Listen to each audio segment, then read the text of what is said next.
네, 안녕하세요. 배정원TV의 배정원입니다.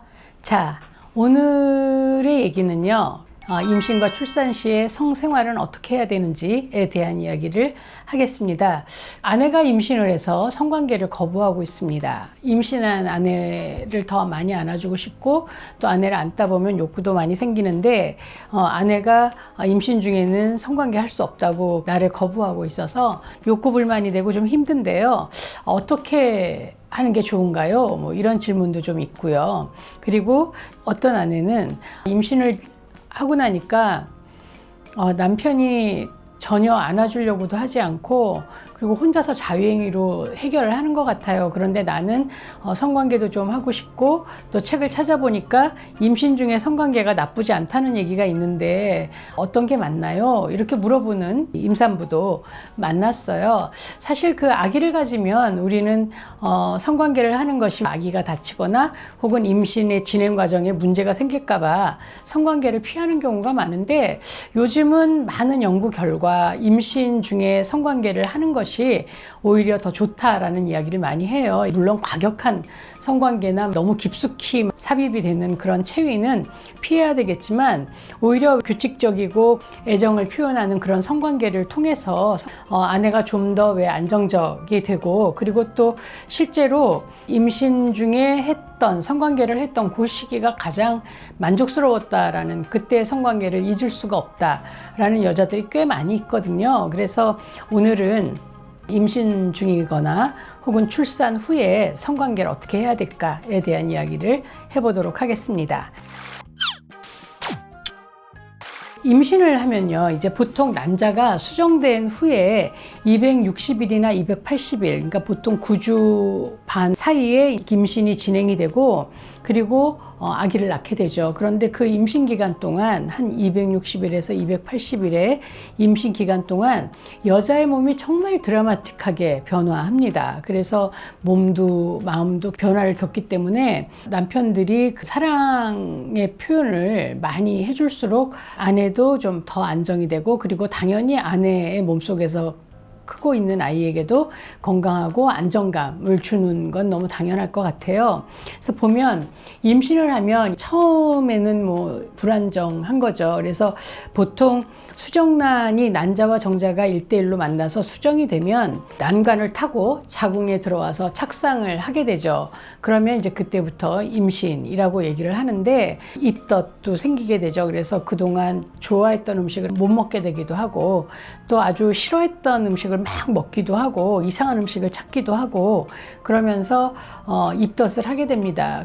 입덧 할 때 안 먹었던 음식들은 대부분 아기가 왜 건강하게 착상하고 그리고 아기가 그 초창기에 이렇게 자라날 때 위험해질 수 있는 그런 식품은 좀 안 먹는다라고 얘기를 하더라고요. 또 굉장히 졸려요. 그리고 몹시 피곤하고 두렵죠. 물론 아기가 생겼다고 산부인과에 가서 확인을 하기는 했지만 하지만 내 속에서 무슨 일이 일어나고 있는지 잘 모르기 때문에 너무 두려워집니다. 그리고 소변 자주 보고 싶죠. 그리고 특히 이거는 임신 말기로 갈수록 그 아기가 이제 장기들을 누르기 때문에 소화도 좀 잘 안 되고 그리고 소변도 자주 마렵고 그런 증세가 나타나죠. 그리고 머리가 굉장히 아픈 사람도 있고 그리고 몸의 여러 부분의 감각이 예민해집니다. 젖꼭지 같은 경우는 만지면 막 아프다고 얘기하는 경우도 있습니다. 임신은요 3분기로 나눠져요. 그래서 1분기 이거는 첫 12주까지를 얘기하는 겁니다. 그리고 그 2분기가 13주에서 이제 26주까지를 얘기하고요. 3분기는 27주에서 40주까지를 얘기하고 그 중에 37주에서 40주는 만삭이라고 얘기를 합니다. 자, 37주 이전에 이제 아기가 태어나면 조산이라고 얘기하는 거예요. 그래서 어떻게 보면 성관계를 임신 중에 할 때 제일 겁나는 게 아마 조산이라든지 아이가 잘못되는 걸 걱정하실 텐데 사실 성관계 때문에 유산되는 경우는 거의 없다라고 봐야 되죠. 1분기에는 12주까지는 인간의 모습을 갖추게 되죠. 그래서 7주경이 되면 한 2.5cm 정도로 자랍니다. 그래서 수정란보다 10,000배 가까이 커진다고 하고요. 9주경이 되면 이제 태아라고 해서 이 사람의 모습을 이렇게 갖추게 돼요. 그리고 12주경 되면 손가락하고 발가락이 만들어집니다. 그리고 성 구분도 가능해지죠. 그리고 몸무게는 85g 정도 된다고 하고, 요때 12주까지가 많은 장기들이 만들어지기 때문에 이때 왜 약 먹는다든지 뭐 이런 것들 조심하게 하고, 요때까지는 성관계를 좀 피하는 게 좋습니다. 그래서 3개월까지는 좀 성관계를 피하고 4개월 정도 되면 이제 임신이 안정화되거든요. 그래서 여러 가지 이제 병원에서 혹시 얘기해주는 어떤 불안한 문제가 없다면 이때는 이제 성관계를 하셔도 된다는 거예요. 하지만 과격하게 하거나 배를 너무 누르는 그런 체위는 피하셔야겠죠. 그래서 13주에서 이제 28주 되면 6개월 정도 되면 아이가 30cm에서 한 36cm 정도로 자랍니다. 몸무게는 700g 정도 되고요. 그리고 손톱이나 발톱도 생깁니다.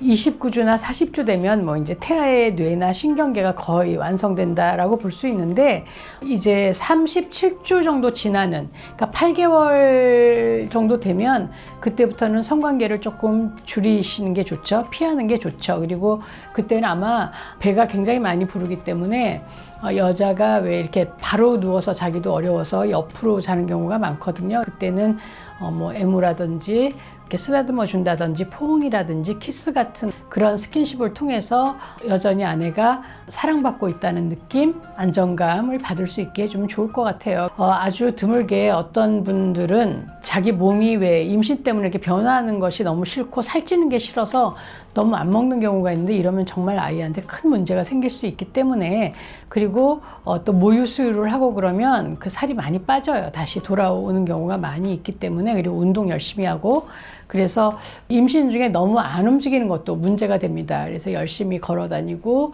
일상생활을 하다 보면 순산하는 경우가 많으니까 운동을 좀 게을리하지 말고 체력을 좀 키우는 게 중요합니다. 자, 그래서 9개월 반의 어려움을 다 겪어내고, 하지만 얼마나 설레겠어요. 어떤 아기가 나올지, 누구를 닮았는지, 또 손가락, 발가락 10개 다 있는지, 정상인지, 이게 너무 두려웠을 텐데 그 아기가 나오잖아요. 그러면 이제 그 엄마가 다시 회복하기 위해서 자궁이 제자리를 찾고, 이 질을 통해서 아기가 있었던 그런 것들이 다 바깥으로 분비되면서, 그러면서 이제 다시 예전의 몸으로 돌아가기 시작합니다.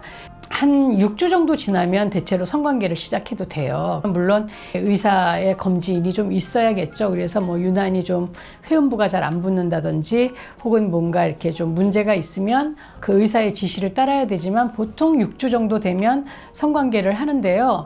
그때 뭐 아이한테 젖을 주는 경우가 많으니까 임신이 안 될 거라고 생각을 하고 콘돔 없이 피임 없이 성관계를 하게 되면, 그러면 아기가 생기는 경우가 많이 있어요. 출산 후에 처음 성관계를 할 때도 반드시 콘돔을 사용해서 임신이 안 되도록 피임을 하셔야 됩니다. 출산 후에 한 1년 정도는 여자의 성욕이 많이 떨어져요. 그리고 무엇보다도 아기가 생겼기 때문에 아기한테 노력을 쏟아붓게 되잖아요. 그리고 아기는 부모들의 사정을 봐주지 않습니다. 그래서 잠을 안 자기도 하고 계속 보채기도 하고 아무 때나 젖을 달라고 하기도 하고, 그렇기 때문에 일의 강도가 굉장히 세지죠. 그리고 잠을 못 자게 되고, 그러다 보면 여자의 떨어진 성욕이 점점 더 떨어지게 되겠죠. 아무래도 잠을 못 자고 너무 피곤하니까.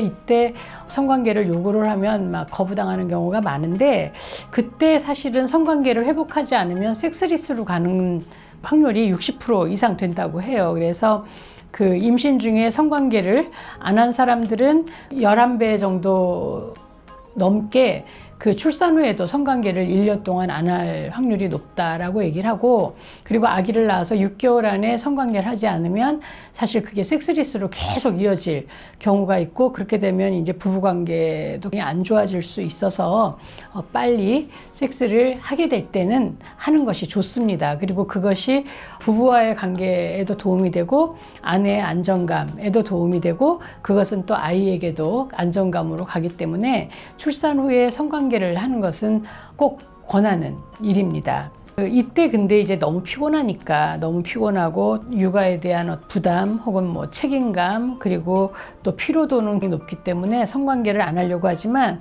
서로에 대한 배려나 돌봄 활동을 좀 많이 하면 훨씬 더 좋아질 수 있어요. 그래서 육아를 하는 것도 분담해서 하고 가사 분담도 아주 더 열심히 하고 해서 남자가 가사를 같이 나눠서 많이 할수록, 그리고 더 많이 해줄수록, 혹은 또 그 아이를 더 많이 봐줄수록 여자의 성욕이 좀 더 높아지고 성관계를 하고 싶다는 그런 욕구도 생기고, 그리고 부부관계 좋아지니까 가사 분담이나 육아 분담을 하시기를 바라고요.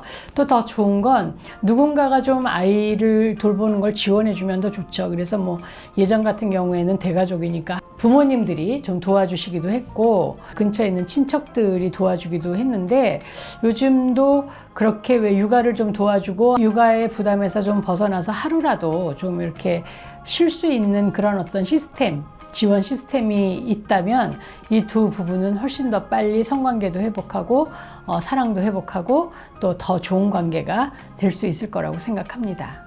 임신 중의 성관계와 출산 후의 성관계는 만족감, 행복감을 높입니다. 그런데 이때 좀 주의해야 될 거는 아이를 낳고 나서 한 6개월 정도는 호르몬도 좀 많이 바뀌어요. 그렇기 때문에 이때는 윤활제를 좀 충분히 써서 아내가 삽입할 때 통증을 느끼지 않도록 배려하는 것이 좀 더 좋은 성관계를 하는 건강한 성생활을 할 수 있는 방법이기도 합니다. 여러분의 구독은 저에게 도움이 됩니다. 구독, 좋아요, 그리고 알림 표시까지